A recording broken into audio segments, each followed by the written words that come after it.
Thank you, Acting Deputy President. And I rise today to speak to this bill that simply recommends a COVID-19 Royal Commission. And the 15 minutes of diatribe and vitriol from Senator Ayres there was one of the most disgusting speeches I've ever heard. Actually, it is probably the most disgusting speech I've ever heard in this chamber. This is a genuine attempt at dealing and looking at the way the COVID pandemic was recommended, the way the COVID pandemic was handled, and all we're recommending here today and supporting is that we have a thorough inquiry to look at how the consequences of that pandemic can be dealt with, in particular, of course, the people who have been injured by the vaccine, but ways in which, going forward, we can also be better prepared for whatever may happen next. But I just want to point out the sheer and utter hypocrisy of the Labor Party, because in the prior government, under the government led by the former Prime Minister Scott Morrison, there was a select committee on COVID. And the recommendation of that select committee, led by none other than Senator Katy Gallagher and comprising of Labor members Senator Murray Watt and Tony Sheldon, was that a Royal Commission into the handling of COVID be held. And yet today, when we have tried to move a bill that the Labor Party themselves supported, it was a recommendation by the Labor Party themselves when they were in opposition, we've just copped some of the most outrageous accusations and slurs of anti-Semitism. Somehow we're tied up with the horrendous murders that occurred in Chinchilla.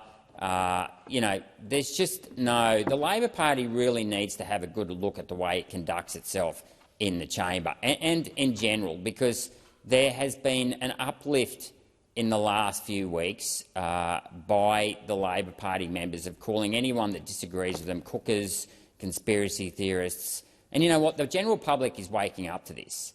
The general public don't condone this sort of schoolyard bullying, and that's what it is.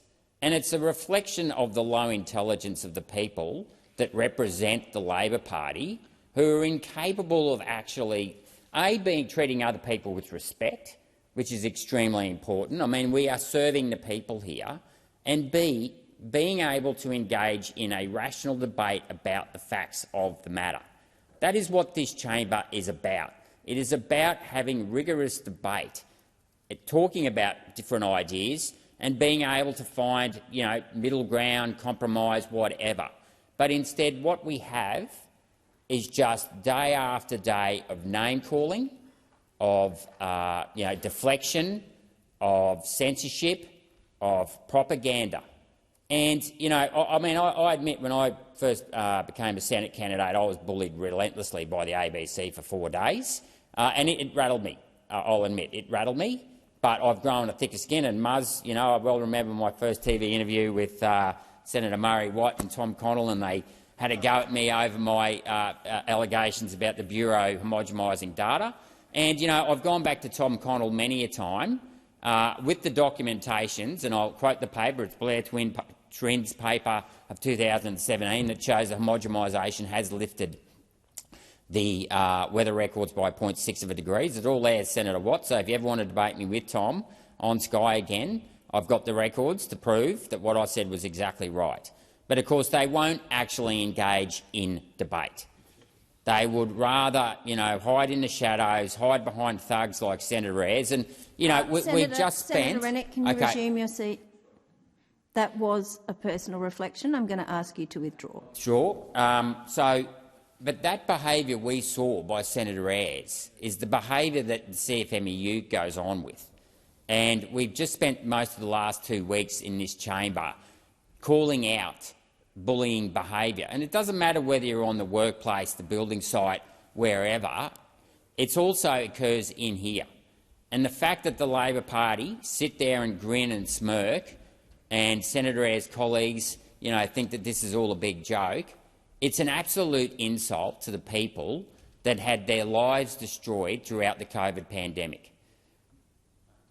And I think that the Australian people, many whom today are still suffering, and it's not just, vaccine injuries, it's people that didn't get to see their loved ones. I've got a very good friend whose sister died in New South Wales, her younger sister, I might add, and she died prematurely. She died in her late 40s. She could not be there when that person, her sister, died. I copped, heaps of stories way before the vaccine injuries ever occurred of people who were locked out of their homes, couldn't afford the hotel bill, were worried about losing their jobs, couldn't go to their loved ones' funerals, couldn't be there when their loved ones die. We know the story of the mother in New South Wales who wasn't allowed into Queensland to give birth. These things deserve a voice. These issues deserve a voice. We had 10,000, reportedly thousands, I'll say thousands of Queenslanders locked out of Queensland, living in tents in Murwillumbah. And some of these people, ironically enough, were vaccinated and didn't have COVID. But the Queensland Premier wouldn't even let them back into the state. So these people were roughing it in the back of their cars or wherever they could find accommodation. But why does the Labor Party not take this seriously? Surely, in what was the biggest disruption to our lifestyle and country, outside of war, warrants a proper investigation. And look, I'll be honest here. I'm not necessarily convinced we'll get that from a Royal Commission, because I'm not convinced the judges necessarily have their head around all the biochemistry of a virus and things like that. But I'll take it if I can get it. And I'm also not convinced, if we were to get a Royal Commission up, that the Labor Party, and we know that we've just seen their motives and their intentions, they're clearly not interested in being completely open and transparent about this, is whether or not the terms of reference would actually go to the heart of the issue. And the other thing that I think we really owe the Australian people is for public hearings, is for the ability to hear from the people themselves who suffered as a result of government consequences. And look, I get it. When the virus first came out, COVID first came out in March 2020, we didn't know what it was. People were understandably concerned and cautious. Okay, and I didn't speak out in the first year at all. I was sceptical that it was being used for political purposes. There's COVID in the sewage, and if you don't line up for a vaccine, you're going to get a vaccine. You're going to line up for a machine to help you breathe, and all these ridiculous, outrageous statements made by the state premiers. But I admit we had to display caution early on. But where I really want to start seeing accountability is when it became apparent that those vaccines were causing injuries, and then those people who were injured were being gaslighted. That's, to me, and then the mandates as well, where we were told for 18 months or almost 18 months that you weren't going to be mandated to take it, and then bang, we were. And those mandates were being implemented at the same time people were becoming injured.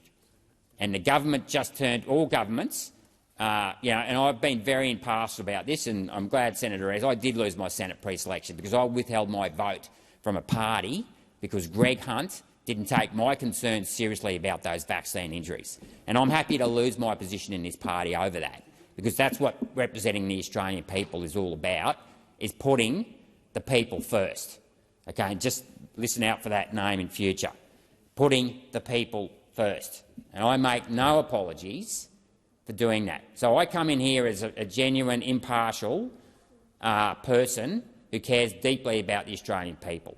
And I would ask that the chamber support this, or some sort of Senate inquiry, so that we can give the people of Australia a say in how they suffered under COVID and the management of COVID, and a say in how they want future pandemics, whatever that may be, government contrived or not, dealt with in the future. Thank you.